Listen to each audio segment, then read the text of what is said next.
for the day, just talking about the way that Congress works, talking about the legislative branch in particular. So, Congress, the national legislature and its members, all legislative powers herein granted shall be vested in a Congress of the United States, which shall consist of a Senate and a House of Representatives. It's Article 1, Section 1. That's talking about that bicameral house that we were talking about, okay? Remember, it used to be unicameral, then things changed. We have Capitol right there, and we're creating Congress, okay? So, creating Congress, the legislative branch was seen as the most important to the framers, called it the first branch of the national government. As we know, we have legislative, we have judicial, we have executive. Legislative is the guys that are making the laws, basically. Article 1 is the longest of the constitutional articles. The Constitution establishes a bicameral. That's two houses legislature. I know that most of you guys know this by now. We talked about that several times at this point, especially when we talked about the New Jersey plans, the Virginia plans, and the great compromise that comes between the two of them. Instead of looking at just population, and also instead of looking at just everything being equal, we take two houses and we have a little bit of both, right? House of Representatives based on population, and the Senate based on just overall general equality, each state getting two representatives, two Senate members, no matter what. Doesn't matter if you're New Jersey, doesn't matter if you're Virginia. With the House of Representatives, it's based on like how many people you have in your state. So that kind of gets at both people's arguments. With the Virginia plan, people were like, hey, we're gigantic, we should probably be a little bit better represented. With the New Jersey plan, the worry there was like, hey, we're New Jersey, we're small, we don't have a lot of people, but we still deserve representation. So they take the best of both worlds, basically. Each state is represented equally with two senators. In the Senate, each state is represented in line with its population in the House. Am I good to move on? Okay. This is just an example of the way that this works. Obviously, California, two senators, but still a metric buttload of people, right? There's a ton. There's a ton of people in California. And then Wyoming, two senators, you got one House member, all right? So it's the way that it works there. You can see Wyoming's population, 493,000, two senators, one House member. California's, and I don't know when this was updated, census in 2000, so things have probably increased by now. And this all this information is based on the census with the House of Representatives. The census isn't going to matter for the Senate because it doesn't matter how many people are in the state for the Senate. But the census does matter for the House. So when you get census information, make sure that you fill out the census, right? Because otherwise, if the less people that fill out the census, maybe your state's a little bit underrepresented in the House. So if they have a population of 33 million compared to Wyoming's, 500,000, obviously that makes sense where people are looking at this and saying, hey, shouldn't California have a little bit more weight in some areas? And I get that argument as well. I mean, 33 million people to 500,000, there's definitely something to be said there. So they have 53 House members. Talking about the House of Representatives, here's an image of the House. This is where you'll have like the Speaker of the House, whoever's going to sit there, and then you have obviously the rest of the representatives there. The size of the House, it is 435 members, but that is not a fixed number. It's not fixed by the Constitution. That means to say that there is no certain fixture, there's no literal writing in the Constitution that says there have to be this many members, all right? The Constitution sets that the total number of seats in the House is based on a state's population. Today, each member represents roughly 700,000 people. I can't even imagine, that sounds like a lot of work, 700,000 people for each member. Especially if you look at like California, they have 53 and each person's roughly representing 700,000 people. That's a lot of constituents. Each state is guaranteed at least one seat, even if their population is below 700,000. So if we go back to Wyoming, there's only about 500,000 people there as of 2000. So even though that is the case, they still have one House of Representative member. So that is the guarantee that you have there. So that would mean that no matter what, nobody is going to be unrepresented in the House of Representatives, okay? And also, no matter what, as we saw with Wyoming, even though they have about 500,000 people as of 2000, they still have two senators. As far as the terms of the House, each representative is elected to a 2-year term, so this is a bit different than the Senate. You'll see very quickly that the House it's not that it's seen as unprestigious, but in comparison to the Senate is seen as like the upper house, right? It's more exclusive, it's harder to get into, there's less members. you're having an easier time being elected as a representative than you would being elected as a senator. So there's no limit on any terms any member of Congress may serve. So what that means is that with that situation, yeah, you have a term limit of 2 years, but that also means that there are career politicians. That means that there are people who have been sitting in the House for years and years and years, and they've just been reelected every 2 years. Okay, does that make sense?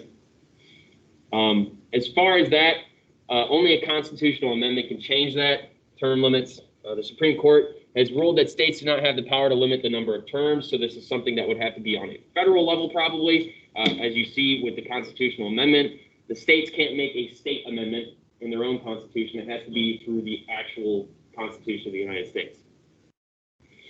And that is definitely something, term limits is definitely something that people have a broad range of opinions on, for sure. I mean, we have term limits for, presidents and things of that nature, obviously. So many people are like, well, if we have a term limit for a president, then why do we need career politicians? So there's plenty of articles, research that you can find about that, discussions and arguments for either side, for sure. House districts, the 435 members of the House are chosen by voters in 435 separate congressional districts. The Constitution makes no mention of congressional districts. Congress has allowed states to decide how to create them, which has become very problematic. Each state has decided to allow their state legislators to draw the lines, which again has become very problematic. Absolutely, and we'll talk about that in a moment. Because we'll get into this idea of gerrymandering. With gerrymandering, I think some of you raised your hands so that you had heard of it before. Who's heard of gerrymandering? Yeah. It's a really, it's not like a new thing. It's actually very old, dating back to like colonial times. But it's still used today, and it's definitely a point of contention in many, many ways. With gerrymandering, this is districts being drawn to the advantage of the political party that controls the state's legislature. This is something that you see on both the Democratic and Republican side. This is basically a political boundary being drawn to give advantage to one or the other, right? And so you'll see today some really weird looking congressional districts, and that's where those things come from. Some of them have been compared to looking like a pair of earmuffs. Some of them have been compared to looking like a spilled cup of coffee. Some congressional districts, I think there was one that looked like a salamander or something. I don't know, it's weird, right? That's where you get those weird things. If you ever look at the map, when you're looking through like the Electoral College or anything like that, and you're seeing all these different congressional districts, when they look super, super weird, that is usually the cause of something like gerrymandering, because you're going through, and it's gotten very scientific, so to the point where it's very precise on the way that these congressional maps are being drawn to give political advantage to either Republican or Democrat in the area. With that, usually it takes one of two forms. One, concentrating the opposition voters in one or few districts, leaving the other districts comfortably safe for the dominant party. This is called packing. And then the other one, spreading the opposition as thinly as possible among districts, limiting the opposition's ability to win anywhere, which is called cracking, which is, just weird in general that these are two terms, but it is what it is. This is also the reason why when we're looking at elections and we're seeing things go, this is one of the reasons why we can look at elections and we see, oh, Democrat won this area in 2018.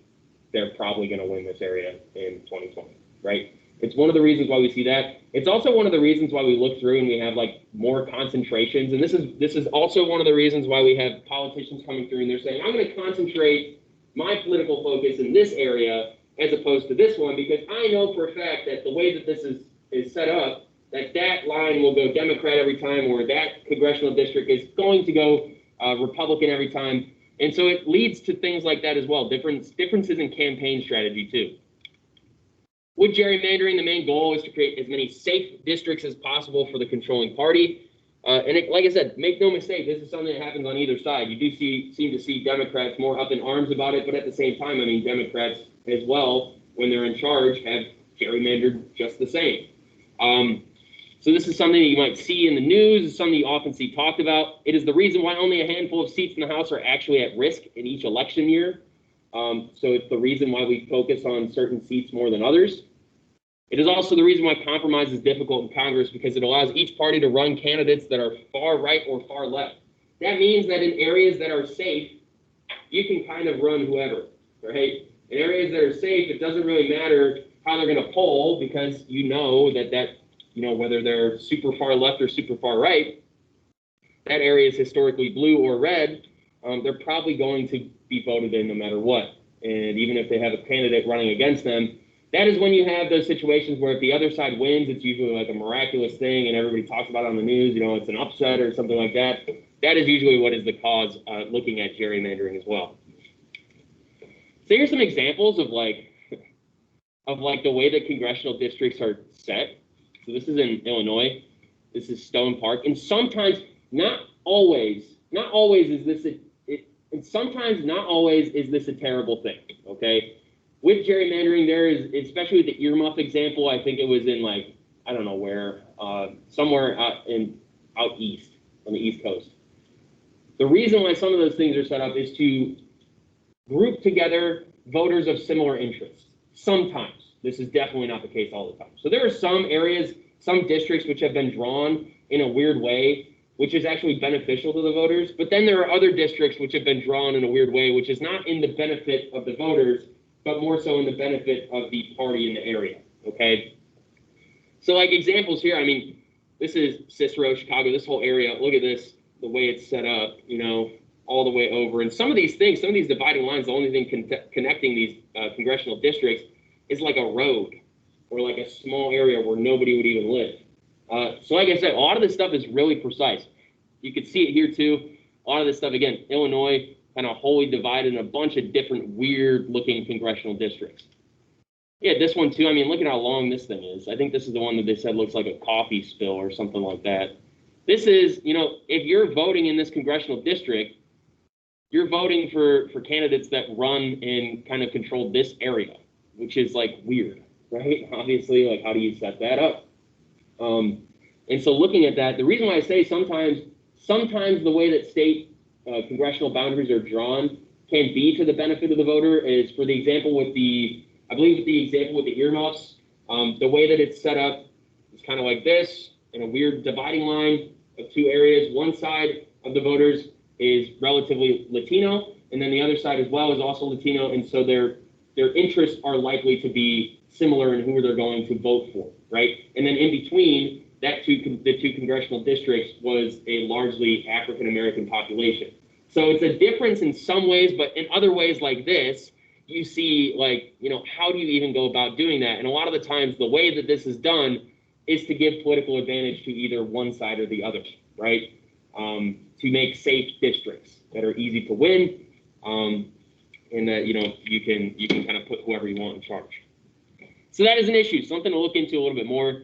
I know that John Oliver does an episode on gerrymandering. He's very left skewed, obviously, John Oliver. So watch at your own, agenda if you want to. He's pretty funny. He definitely trashes the both the Republican and Democratic Party, though obviously leans a little bit harder on one than the other. So if you want to watch it at some point, he's pretty funny. Good episode. If you can look over some of the biases in that. We have House qualifications. When we say formal qualifications, we're talking about written in the Constitution. This means the stuff that is absolutely there that needs to be followed. This is things like must be at least 25 years of age. You have to be a U.S. citizen for at least 7 years.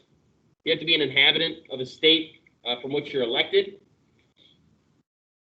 Custom and logic dictates that a House member also live in the district they represent. However, this does not always happen. Not at all. And that's the weirdest thing to me. Custom and logic, dictate that a House member live in the district that they represent, but there are some people who are from states that they get elected in, and then they don't even live in that area. And it's just always appalling to me to see that, because it obviously leads to some sort of disconnect between you and your constituents in some way or another. So that is something to keep in mind with the House. We also have informal qualifications, which have to do with the candidate's vote-getting ability. This is like your marketability, pretty much. So this includes party identification, not being independent. Being independent, it can be a noble thing to do in many ways, but you're going to have a way easier time whether or not you choose to be Democrat or Republican. They're the two main parties. Name familiarity, how well you're known. Your gender often does play a role, whether you like it or not. That is one of the things that you see Political experience, ethnicity plays a role, personal wealth, ability to raise money. All of these things play a role in your ability to market yourself and to campaign. That also speaks on the customs, the ideas, and the way that American people operate as well. Absolutely. What? A bird flew into the window? Oh, man. I got some clean windows. They were coming right at you, huh, Michael? Did it die? Is it okay? Okay. Good. I'm glad the bird is okay.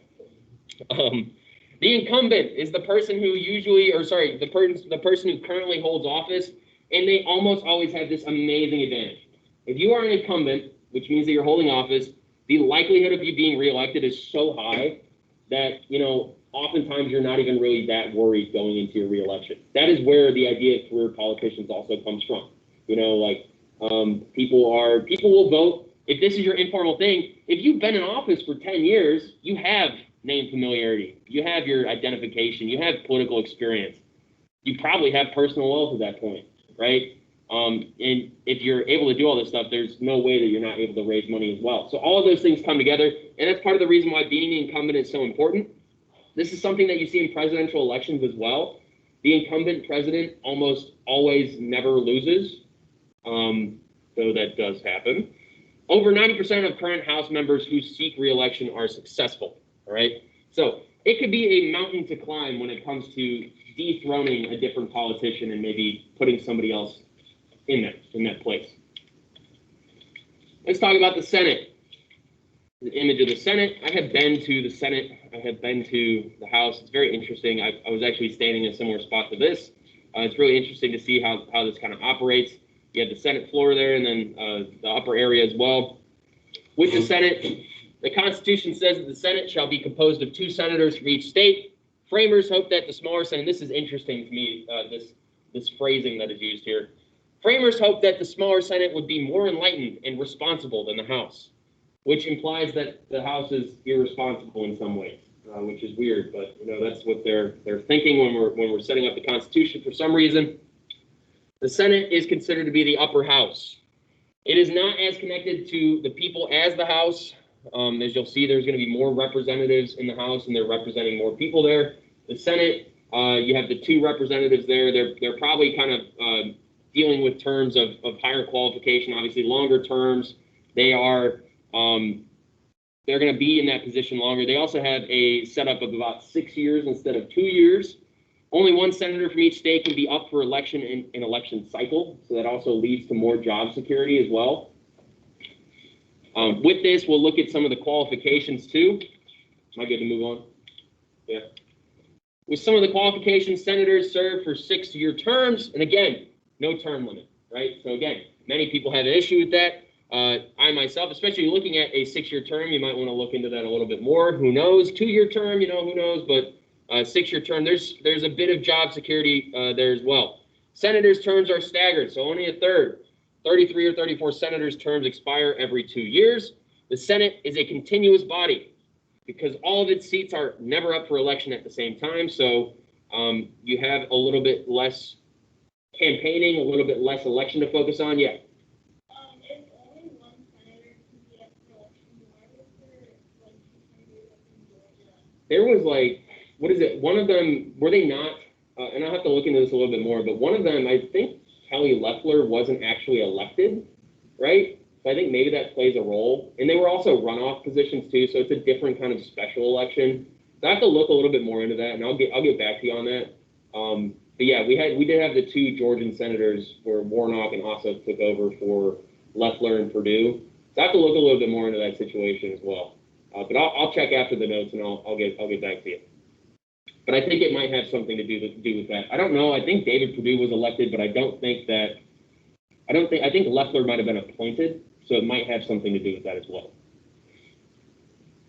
So 6-year terms give senators greater job security. That's another reason why people sometimes, it's more prestigious, it's harder to get into, and it's something that you might want to get into as well, especially if you're a career politician in the House. Many times people will see themselves kind of upgrading and going to the Senate at some point or another. Senate is also a really good kind of launching position if you are looking to run a presidential campaign at some point. any sort of political experience, as we saw before, things like being an incumbent sitting, member of the Senate or the House can also lead to more political experience as well. We have qualifications, things formal, right? Written in the Constitution, must be at least 30 years of age. So a little bit different there between the House. Must have been a citizen in the U.S. for at least 9 years. Must be an inhabitant of the state from which you're elected. Informally, the same as those for the House. Senate elections are more expensive to run than the House elections. Incumbents have about a 90% re-election rate as well. I'm not exactly sure why they're more expensive to run. I'd imagine it has to just do with more campaigning, harder campaigning as well. Probably also has to do that with the fact that there's only 2 seats to take up to. So it probably pulls into some of those different things right there. But all the other stuff will go the same, ethnicity, political experience, gender, all of those things play a role in the way that you're going to be voting in the American population.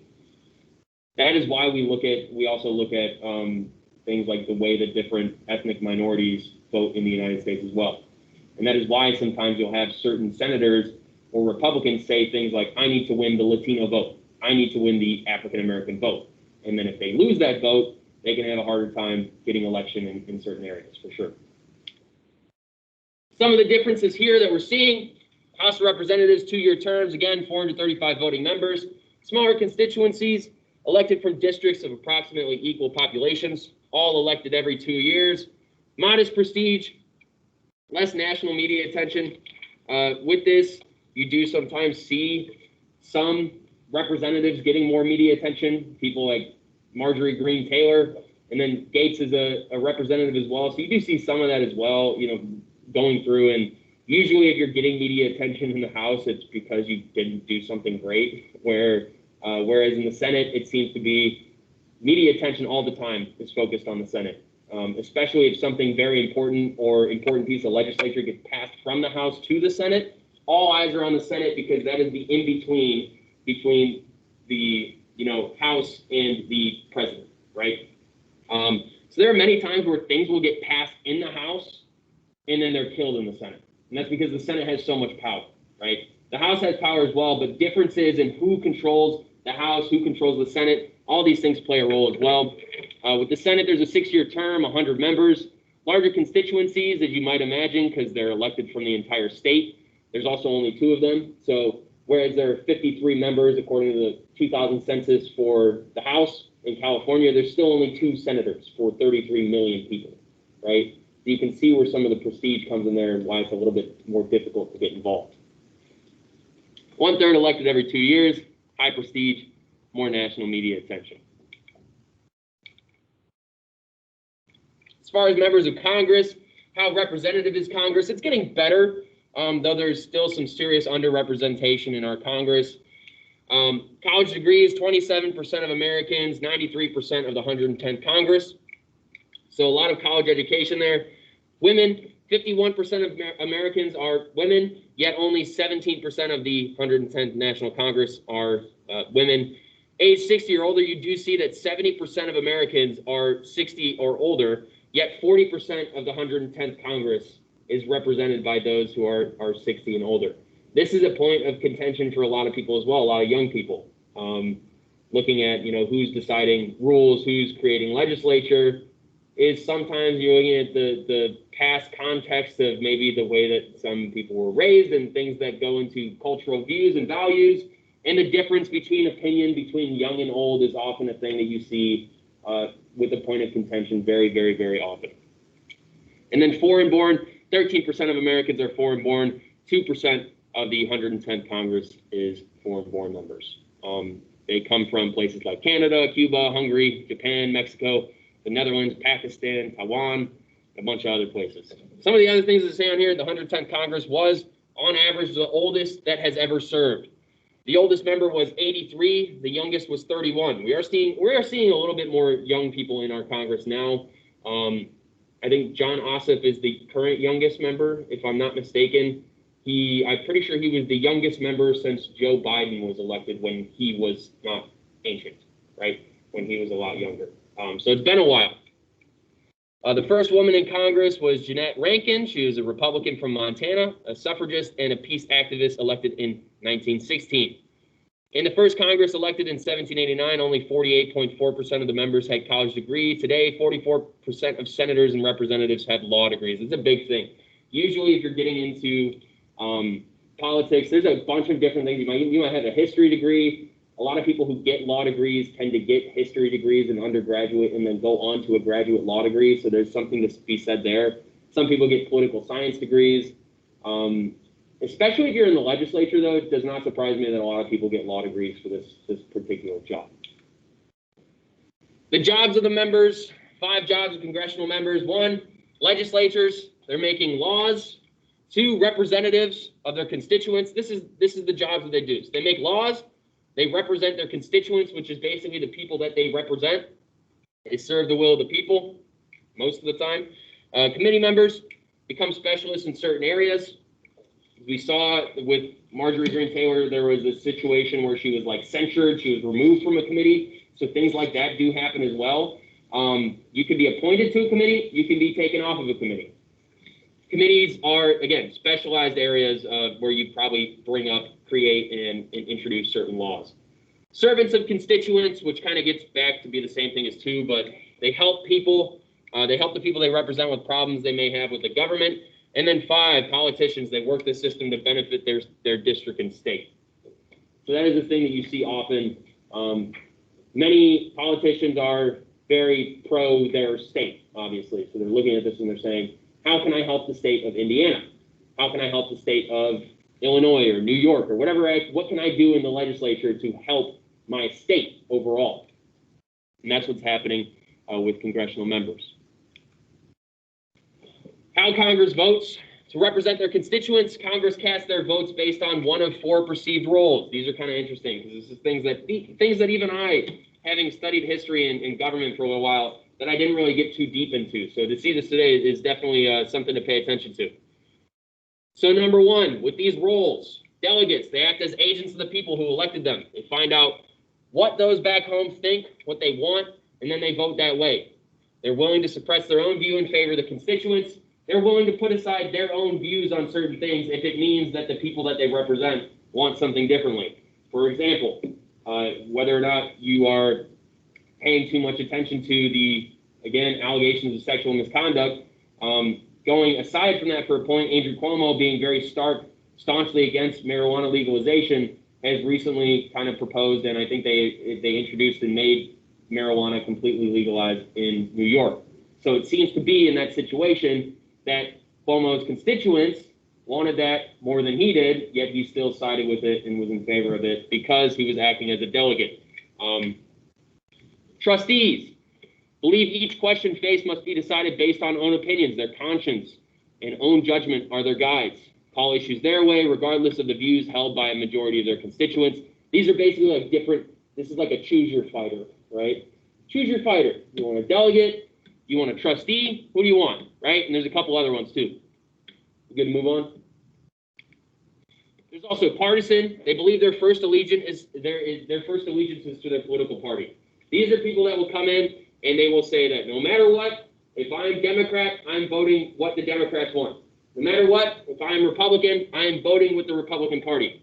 Studies of legislatures' voting behavior indicate that this is by far the leading factor influencing congressional voting decisions. There are some times where you'll see partisan voters who go out of their way or somebody who gets into a different vein of things. For example, I believe with that there was, McCain voting on the floor and he goes up and he gives the big kind of dramatic thumbs down, right? That's an instance where he's voting against his party lines. And he's voting on the side of the Democrats, even though he was a Republican. And you can kind of see that situation there as well. This happens on either side, right? With Kristen Sinema, or I think her name is Samina, or anybody know her name? She voted against minimum wage, right? That's where she got flamed kind of because she got up and she did like a dramatic like curtsy when she did like her thumbs down. It was like a no minimum wage for you, right? And people got mad at her for that. She voted against, she's a Democrat, she voted against Democrat kind of leaning favored legislation. And it was part of the things that killed the idea of a $15 minimum wage. So you can see that sometimes people are partisan, sometimes they're trustees. She probably believed her own conscience and her own judgment on there, and she used that regardless of the constituency. But sometimes people vote politically with their party. Politicos, on the other hand, try to balance and combine the ideas of the delegate, trustee, and partisan roles. They're kind of like the, the best of all worlds, I guess, is the attempt there. So that is kind of the different congressional leadership roles. With these voting rules, looking through, so it says the Senate must vote on an appropriation spending bill passed by the House.